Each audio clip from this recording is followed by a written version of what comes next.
ప్రేక్షకులందరికీ నమస్కారం. ప్రస్తుతం మనతో పాటు ప్రముఖ జ్యోతిష్య వాస్తు నిపుణులు, లలితాదేవి ఉపాసకులు బ్రహ్మశ్రీ నానాజీ పట్నాయక్ గారు మనతో ఉన్నారు. గురుగారితో మాట్లాడదాం. నమస్కారం గురుగారు.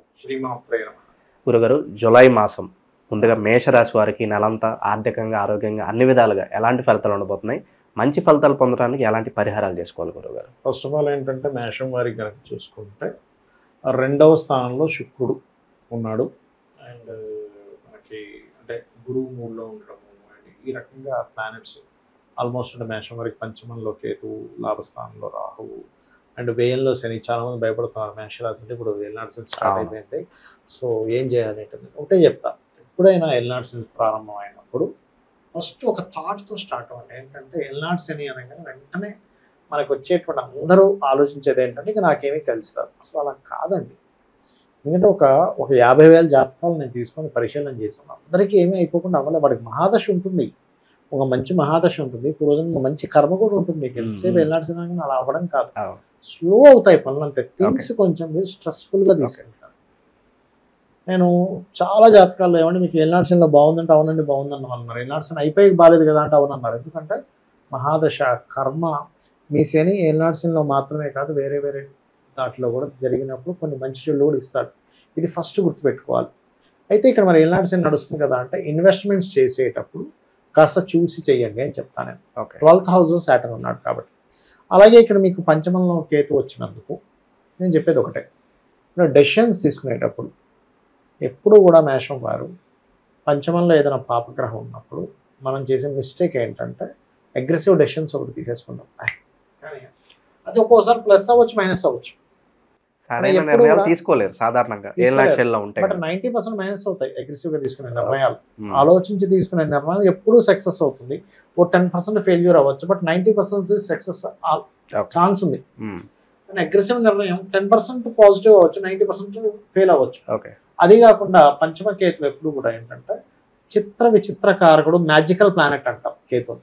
సో మ్యాజిక్స్ చేస్తుంటాడు అన్నమాట. ఇక్కడ మనకి ఎట్లా ఉంటుందంటే ఇదేంటి ఇట్లా చేసేద్దాం అంటాడు. అది ఏమవుతుంది, వాళ్ళ మహాదశ బాగుంది, వాళ్ళకు ఒక నీచభంగ రాజ్యోగం, విపరీత రాజ్యోగం ఉంది, then it gives good results. కాకపోతే ఈ సంవత్సరంన్నర కొంచెం సంతానం విషయంలోని, షేర్ మార్కెట్ విషయంలోని కొంచెం జాగ్రత్తగా ఉండాలి. పర్టికులర్గా ఈ నెల మరింత జాగ్రత్తగా. ఆర్థిక స్థితిగతులు బాగానే ఉంటాయి గురుగారు వీళ్ళకి? బాగానే ఉంటాయి, ఎందుకంటే శుక్రుడు 2లో ఉన్నాడు కాబట్టి డోంట్ వరీ. ఎందుకంటే శుక్రుడు ధనాధిపతి ధనస్థానాల్లో ఉండడం మంచిదే, so no need to worry. అయితే ఇక్కడ ఏంటంటే షేర్ మార్కెట్, ఫ్రెండ్స్ విషయంలోని కొత్త అంటే ఫ్రెండ్స్ కట్ అవుతారు కూడా చెప్పాలంటే. ఎందుకంటే లగ్నాధిపతి వెళ్ళి పంచమంలో ఉన్నాడు, ఆ పంచమంలో ఉండే కుజుడు కేతుతో కలిసి ఉన్నాడు. సో ఇట్ గివ్స్ ఎట్లా అంటే ఈయన వెళ్ళి ఫ్రెండ్ ప్లేస్లో ఉంటూ అక్కడ కటింగ్ ప్లానెట్ వచ్చి కూర్చుంది. దానివల్ల ఏమవుతుందంటే మేషం వారికి ఇన్ని రోజులు ఫ్రెండ్స్ అనుకున్నవి కాస్త కట్ అవ్వడం, వాళ్ళు దూరం అవ్వడం, లేదా సంతానాన్ని దూరంగా పంపించడం, ఇటువంటి రిజల్ట్స్ వస్తూ ఉంటాయి. కాకపోతే ఇక్కడ వీళ్ళకి ఒక పాజిటివ్ ఏంటి అంటే ఒకటి ధనస్థానంలో ధనాధిపతి కూర్చున్నాడు, ఇదొక్కటి పాజిటివ్. అలా ఫ్రెండ్స్ కట్ అవడం ఇదంతా మంచిదని అంటారు గురుగారు? ఎందుకంటే సాధారణంగా అంటూ ఉంటారు మన బ్యాడ్ టైంలో ఉన్నప్పుడు మనతో ఎవరు ఉంటారు, మనతో ఎవరు ఉండరు అన్ని కూడా మనకు తెలిసి వస్తాయి అంటూ ఉంటారు చాలా మంచి.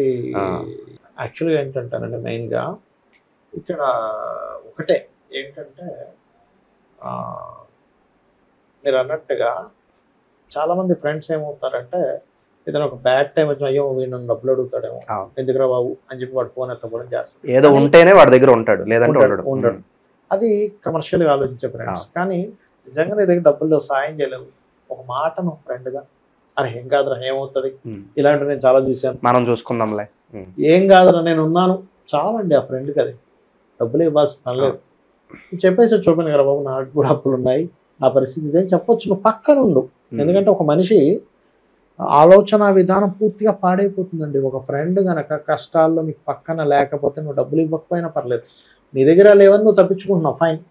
అరే బాబు నన్ను అడుగుతాడేమో మొహమాటంతో మళ్ళీ నేను లేదంటే వాడు ఫీల్ అవుతాడేమో నువ్వు తప్పించుకుంటున్నావు. కానీ నేనేమంటానంటే ఇలాంటి సిచ్యువేషన్స్లో గ్రహస్థితులు ఇలా ఉన్నప్పుడు దూరం అవుతారు, నువ్వు అది యాక్సెప్ట్ చేయి. ఆలోచన విధానం కొంచెం విచిత్రంగా ఉంటుంది పంచమంలో కేతు ఉన్నది. బట్ ఇది మనం ఎలా మార్చుకోవచ్చు అంటే ఆధ్యాత్మికం వైపు గనక ఒక మంత్రం తీసుకొని ఒక సాధన లాగా రోజు ఒక అరగంట 40 నిమిషాలు గణపతిని గనక ధ్యానించగలిగితే ఇట్ గివ్స్ గుడ్ రిజల్ట్స్, అందులో ఎటువంటి సందేహం లేదు. అలాగే ఈ సప్తమాధిపతి 2లో ఉన్నందుకు పార్ట్నర్స్ ద్వారా, జీవిత భాగస్వామి ద్వారా కూడా కొంత జనరేట్ అవుతూ ఉంటుంది మనీ. అయితే ఇక్కడ ఉద్యోగ సంబంధించిన విషయాలు కనుక తీసుకుంటే ఉన్న ప్రాంతం కాకుండా కొంచెం దూర ప్రాంతానికి వెళ్ళాలి. స్థానచలనం కలిసి వస్తుంది. స్థానచలనం వీళ్ళకి ఖచ్చితంగా కలిసి వస్తుంది. చాలా మంచి మంచి కలిసి వస్తుంది. ఓకే, అంటే సాధారణంగా డౌట్ లో ఉంటారు ఈ టైంలో వేరే ఉద్యోగ ఆఫర్లు వస్తాయి, వెళ్ళాలా వద్దా అని చెప్పి అనుకుంటూ ఉంటారు. బట్ వెళ్ళడమే మంచిది. అందులో ముఖ్యంగా banking, financial sectors, creative field లో ఉన్న వాళ్ళకి బాగా కలిసి వస్తుంది చెప్పాలంటే. అలాగే గురుగారు, శత్రువుల నుంచి ఇబ్బంది కావచ్చు, అనుకున్న వాళ్ళు లేదా సొంత వాళ్ళే మోసం చేయడం, ఇలాంటి పరిణామాలు ఏమన్నా ఎదురయ్యే అవకాశం ఏమన్నా ఉందా వీళ్ళకి? ఉంటుందండి కొంచెం. ఎందుకంటే పంచమం ఎప్పుడైతే ఇమ్యూనిటీ స్థానం అంటారు దాన్ని, అండ్ ఫ్రెండ్స్ స్థానం అంటారు. ఫ్రెండ్స్ పాడైతే శత్రువులే అవుతారు. కాబట్టి నేనేమంటానంటే ఎప్పుడైనా మనకు శత్రుత్వం ఒకటి వచ్చిందంటే పూర్వజన్మ కర్మేనండి దానికి మెయిన్గా. సో మీరు మాట్లాడేటప్పుడు సహజంగా ఏంటంటే ఇక్కడ లక్కీగా వీళ్ళకి మూడులో గురువు ఉన్నాడు. మూడులో గురువు ఉన్నప్పుడు ప్రతిదీ కొంత వివరించి చెప్పాల్సి వస్తుంది. సిచ్యువేషన్స్ ఎలా అవుతాయంటేనండి, చాలా విషయాలు మనం మాట్లాడుకోకపోవడం వల్ల ఇష్యూస్ క్రియేట్ అవుతాయి. ఏమండి ఇలా జరిగిందండి, అయ్యో సైలెంట్ గా ఉన్నాడంటే ఏదో తప్పు చేసి ఉంటాడు అనే భావనలోకి వస్తూ ఉంటారు. లేదా కొంతమంది నేను చెప్పేది ఏంటంటే అగ్రెసివ్ అయిపోయి వెళ్ళిపోతాడు. ఇక నేనేమంటాను, నువ్వు అగ్రెసివ్ అయిపోయి వెళ్ళిపోవడము కరెక్ట్ కాదు, మాట్లాడకుండా ఉండడము కరెక్ట్ కాదు. కానీ చాలా కూల్గా ఇది పరిస్థితి అని నువ్వు క్లియర్గా చెప్తే చాలా 90% ఆఫ్ విషయాలు క్లియర్ అయిపోతాయి. అది నువ్వు చేయగలగాలి. ఎందుకంటే నీకు ఫేవర్గా గురువు ఉన్నాడు కాబట్టి మేషం వారికి. నిరుద్యోగులకు ఏదైనా శుభవార్త ఉందా గురుగారు ఈ నెల? మనం అనుకున్నాగా దూర ప్రాంతాలకు వెళ్తే ఖచ్చితంగా ఉంది. ఫైనాన్షియల్ సెక్టార్స్ వీటిలో చాలా బాగుంది.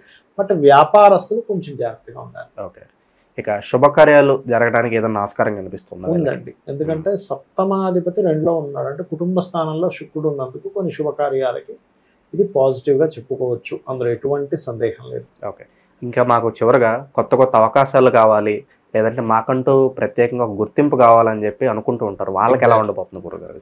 ఒకటి ఏంటంటారంటే ఇక్కడ గుర్తింపు అయితే కొంత వస్తుంది, అందులో ఎటువంటి సందేహం లేదు. కాకపోతే ఇక్కడ ఏంటంటే మనం అర్థం చేసుకోవాల్సింది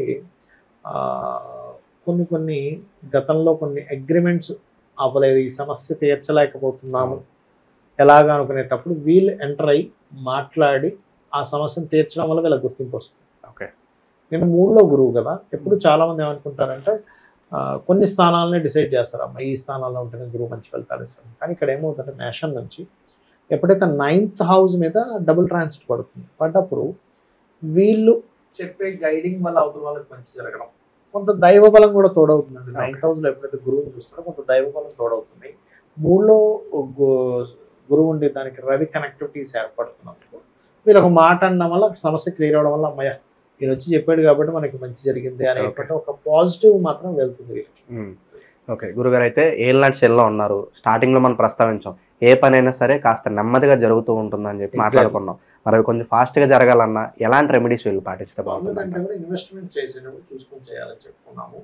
కొంచెం ఆయిల్, నువ్వుల నూనెని ఒక 1/2 కిలోనో 1/4 కిలోని స్తోమతను బట్టి, లేదా కొంచెం 100 గ్రాములు ఇవ్వాలన్నా అది డబ్బులు లేవు అనుకునే వాళ్ళు కనీసం ఒక 100 గ్రాములు నువ్వులను తీసుకెళ్ళి శివాలయంలో ఇవ్వండి. లేదా నాకు చాలా డబ్బులు ఉన్నాయండి కాకపోతే కొన్ని పనులు అవ్వట్లేదు, 1 కిలో ఇవ్వండి, 2 కిలోలు ఇవ్వండి. అంటే శివాలయంలో మీరు నూనెని దానంగా ఇస్తే ఏమవుతుంది అంటే శివాలయంలో దాన్ని సేవ చేయడం ఇది కూడా చేయాలి. ఆ నూనె ఎలా అయితే కాలుతుందో వెలుగునిస్తుందో ఆలయానికి, మీరు ఇచ్చిన నూనె వల్ల వెలుగు జరుగుతుంది అక్కడ. దానివల్ల మీ అజ్ఞానం తొలగిపోయి మీకు ఒక ఆలోచన, నాకు పాజిటివ్ ఉందనే ఫీలింగ్ వస్తుంది. ఎక్కువగా గురుగారు వీళ్ళు ఏ కలర్స్ కి ప్రాధాన్యత ఇస్తే బాగుంటుంది అంటారు? అంటే పలానా రోజు ఇదేమన్నా ప్రిఫరెన్స్ ఏమైనా ఉంటుంది? అంటే ఒకటేనండి, నేను ఏం చెప్తానంటే కలర్స్ అనేవి గోచారాన్ని బట్టి డిసైడ్ చేయకూడదు. వాళ్ళ పర్సనల్ చార్ట్ లో ఉండే గ్రహబలం, వాళ్ళు ఏ డేట్ ను పుట్టారు, ఆ గ్రహాల్లో ఏది పాజిటివ్ ఫలితాలు ఇస్తుందో that colours using some auspicious time. అంటే ఏంటి, మీరు ఏదైనా ఒక ముఖ్యమైన పని మీద వెళ్తున్నారు, ఉదాహరణ ఇంటర్వ్యూకి వెళ్తున్నారు, పెళ్లి చూపులకు వెళ్తున్నారు, లేకపోతే ఒక డీల్ అప్పుడు మాత్రం వాడదు. మిగతా కలర్స్ అన్ని టైమ్స్ వాడుకోవచ్చు. మీరు జనరల్ గా ఇంట్లో వేసుకుని తిరిగేదానికి కలర్తో సంబంధం. ఓకే, ఓవరాల్ గా జూలై నెలలో మేషరాశి వారికి ఏ విధంగా ఉండబోతుందో చాలా బాగా వివరించారు గురుగారు. ధన్యవాదాలు. శ్రీమాత్రే.